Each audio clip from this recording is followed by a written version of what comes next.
Ito yung sinasabi ni Tangang Matibag na itong may pinakita pa silang mga engineering plan. Yan po ang Cliff Point. Yan yung aking opisina. Ayan, nakikita nyo may mga establishment. Nandiyan yung Korean restaurant, yung 7-Eleven. Andito po yung may studio dyan, may office sa taas. At ito yung sinasabi nila na sa Chicago.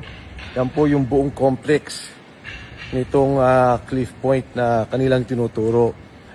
Alam nyo, itong NBI, hindi ko naman huli lalata and may simpatya at may respeto ako sa mga kawani ng ating NBI. Talagang ginagamit pampolitika.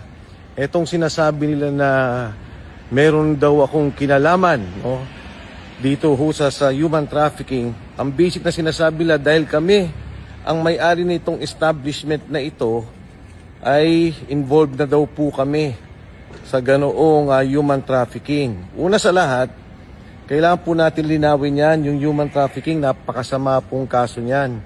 At syempre, ang gusto nila non-bailable. Alam nyo, sa Soler, meron po dyan KTV Club. Dyan po sa Shangri-La lang, dito sa may Shangri-La EDSA, maging dito sa City of Dreams, sa Resorts World, dahil po yan may mga KTV.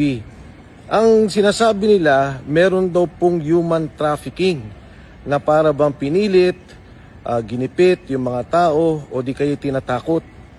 Yan po'y walang mga katotohanan. At itong establishmentong ito, katulad ng pinakita ko sa inyo, ito pong lugar na to, marami po ditong mga investor na magkakasama kami.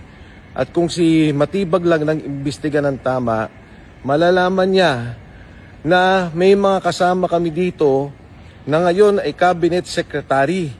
At meron din pong isang investor dito na senador. Parating nga nandito at maraming mag-witness na dito siya nagpupunta. Pangalawa, ang NBI dapat ginagamit sa tama. Yan pong mga korupsyon, yan ang dapat imbestigahan. Paano magkakaroon ng investigasyon na tama na hinihingi ng taong bayan kung ang asawa mismo ni Attorney Melvin Matibag, na akala mo kung sino, Bureau Director lamang, akala mo kung sino na siya magsalita maging sa mga senador, ito pong mga kalaban nila sa politika, hindi niya maimbestigan dahil mismong sila involved sa bilyong-bilyong korupsyon sa flood control dyan sa San Pedro, Laguna. Kaya yung kasong sinasabi nila, handa akong harapin yan at alam kong gawa-gawa nila yan, gagawin nilang lahat para makulong po kami, ang lahat na nagsasalita tungkol sa flood control scandal at tungkol sa korupsyon.